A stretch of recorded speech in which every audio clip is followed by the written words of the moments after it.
साधक भाई बहनों को, सनातन धर्मावलंबियों को इस समय कार्तिक महीने में आरंभ होने वाली इस त्योहार श्रृंखला की बहुत सारी शुभकामनाएं और मेरा प्रेम भरा प्रणाम। सनातन धर्म एक ऐसा धर्म है जिसमें त्योहारों को परिवार की खुशियों से जोड़ करके रखा गया है। एक एक त्योहार हमारी समृद्धि को, हमारी ऊर्जा की स्थिति को बढ़ाने वाला है और सबसे बड़ा परिवार और समाज को एकजुट करने वाला है। लेकिन अब ये समय आ गया है, धीरे धीरे ईसाईयत ने जो पढ़ाई आपको दी है, जो मुस्लिम सभ्यता ने आपको धीरे धीरे आपको खोखला बनाया है, इसके चलते आपको पूछना पड़ रहा है कि दीपावली क्या है, होली क्या है, ये क्यों मनाई जाती है, पटाखे क्यों फोड़े जाते हैं, अघोई अष्टमी क्यों है, धनतेरस क्यों है। आप में से बहुत सारे लोग जो वस्तुतः सनातन धर्म में जन्मे हैं, लेकिन उनको नहीं पता कि ये सब त्यौहार क्यों हैं, किस लिए हैं, कैसे हैं। क्योंकि जो कॉन्वेंट स्कूलों की पढ़ाई है उसने आपके दिमाग को, आपकी सोचने की क्षमता को पूरी तरह से सनातन धर्म से तोड़ दिया है। खैर, गुरुकुल पद्धति को हम समाप्त नहीं होने देंगे। एक बार फिर आवश्यकता हो गई है कि आप उस गुरुकुल पद्धति को सीखें और आप ये जानें कि आपकी ये त्यौहार क्यों हैं।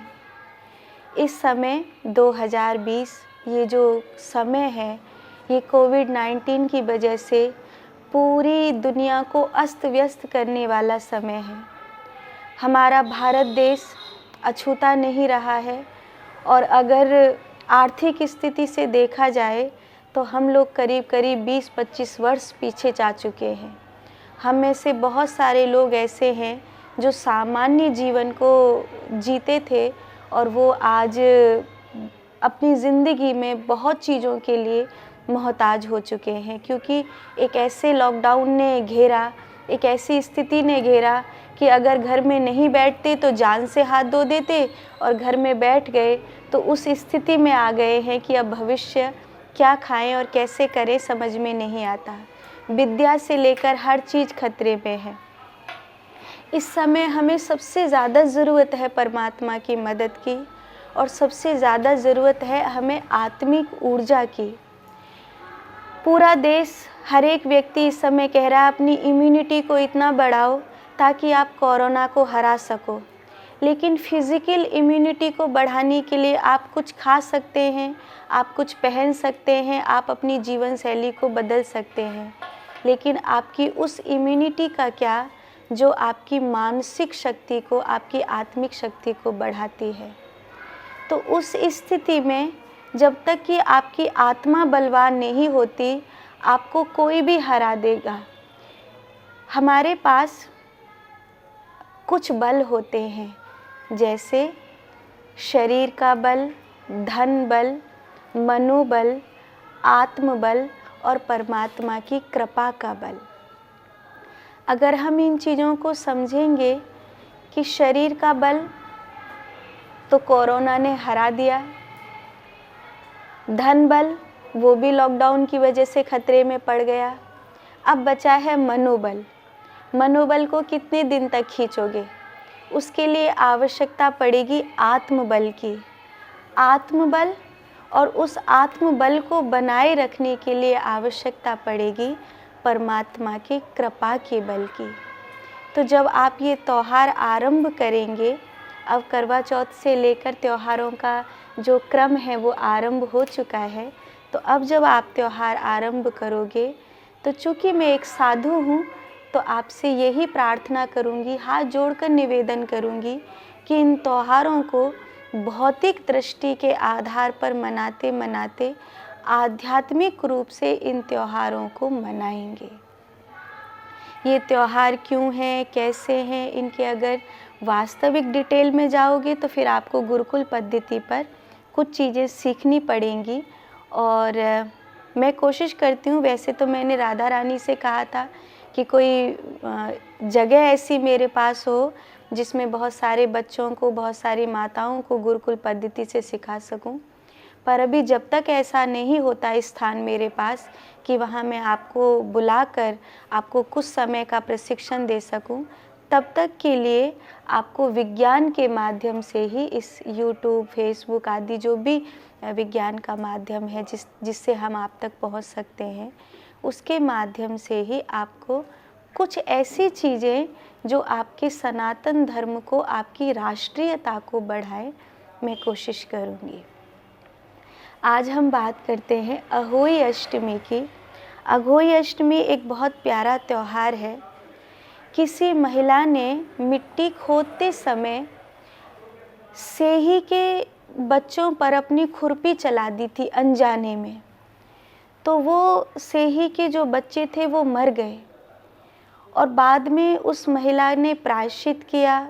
उसकी भाभी ने उसको ये वचन दिया कि मेरे बच्चे तेरे हो जाए, तो भाभी के जीवन में संकट आ गया। बाद में उन्होंने गौ पूजा करी, फिर एक मिट्टी से अहोई की स्थापना करी और उससे ही से क्षमा मांगी और ये त्यौहार आरंभ हुआ कि अगर हमसे जीवन में जाने अनजाने कुछ अपराध हो जाते हैं तो हम उन अपराधों के लिए प्रायश्चित करेंगे, हम उन अपराधों के लिए क्षमा मांगेंगे।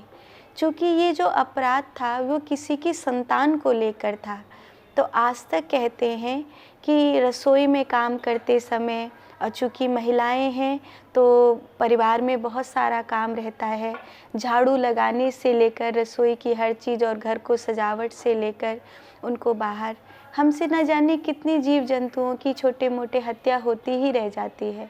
हम नहीं चाहते फिर भी झाड़ू लगाने में कितनी ही महिलाओं से कितने छोटे छोटे जीव जंतु मर जाते हैं। तो कहीं किसी की आत्मा को ठेस पहुंचाने का प्रभाव मेरे परिवार पर न पड़े, तो एक घर की गृहिणी अपनी संतान की लंबी आयु के लिए एक दिन भूखा रहती है, इस अनजाने पाप का प्रायश्चित करने के लिए। ये भारतीय संस्कृति है, ये भारतीय परंपरा है, अहिंसा की उच्चतम स्थिति है ये, कि अनजाने उन छोटे जीवों की जिनको कोई ये भी नहीं समझता कि ये भी कुछ हैं, और वो एक दिन भूखा रहती है। सांझ जब तारे निकलती है उसको जल देती है, प्रणाम करती है वो स्त्री और अपनी संतान की लंबी उम्र के लिए वरदान मांगती है। एक नारी तो इतना बड़ा कार्य करती है, अब जिम्मेदारी आती है हम संतानों की। अगर अहोई अष्टमी पर हमारी माँ हमारे लिए पूरा दिन भूखा रहती है, करवा चौथ पर एक स्त्री अपने पति के लिए पूरा दिन भूखा रहती है, तो फिर हमारा क्या कर्तव्य है? अगर हम एक पति के रूप में देखें, अगर हम एक संतान के रूप में देखें, तो हमारा क्या कर्तव्य है? एक स्त्री पूरे परिवार को जोड़ती है, माँ बनकर अपने सारे बच्चों को जोड़ती है। उसकी दुआओं में, उसकी प्रार्थना में इतनी ताकत होती है कि विधाता को भी हिलना पड़ जाता है, विधाता को भी कभी कभी नियति को बदलना पड़ जाता है।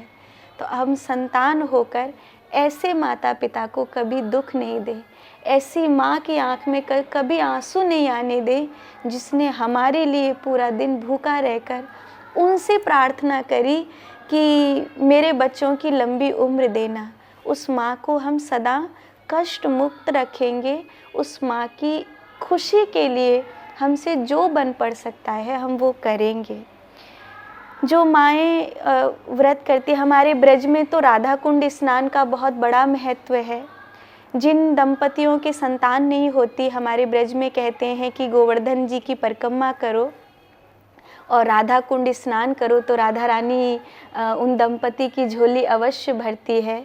राधा कुंड स्नान करके निकलते हैं तो वहाँ पे छोटा सा अहोई माता का मंदिर भी है और बहुत कहीं ज़्यादा आपको अहोई माता के मंदिर नहीं मिलेंगे, पर गोवर्धन में आप जब राधा कुंड का स्नान करके निकलते हैं मुख्य द्वार से, तो वहाँ पर अघोई माता का एक छोटा सा मंदिर बना हुआ है और बहुत सारे लोग हैं वहाँ अघोई अष्टमी के दिन अघोई माता को मत्था टेकने के लिए जाते हैं, संतान की लंबी उम्र के लिए। और ब्रजवासी खास कर कहते हैं कि जो राधा कुंड स्नान करके अघोई माता को मत्था टेक लेता है, राधा रानी सदा उसकी संतान की रक्षा करती हैं और निसंतान हो तो उसे संतान प्रदान करती हैं।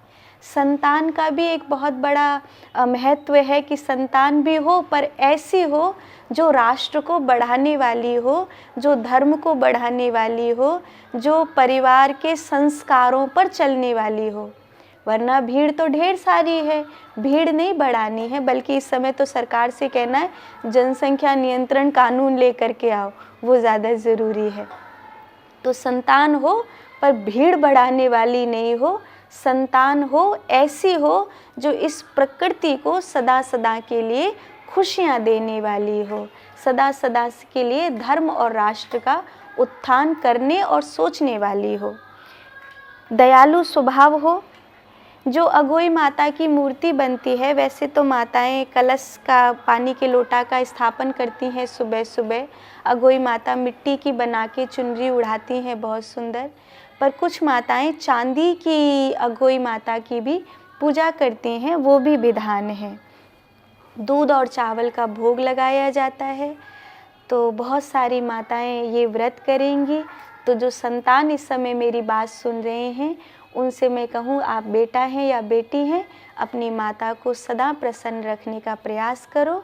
और अगर आप एक माँ हैं तो आपके जीवन में अघोई माता सदा प्रसन्न रहे और आपकी संतान सदा सुरक्षित रहे। इसी भाव के साथ आप सबको ये 8 नवंबर अघोई अष्टमी की 2020 की बहुत सारी शुभकामनाएं हैं। मेरी ओर से बहुत सारा आशीर्वाद है कि सदा आपके जीवन में ये अघोई माता कल्याणकारी हो।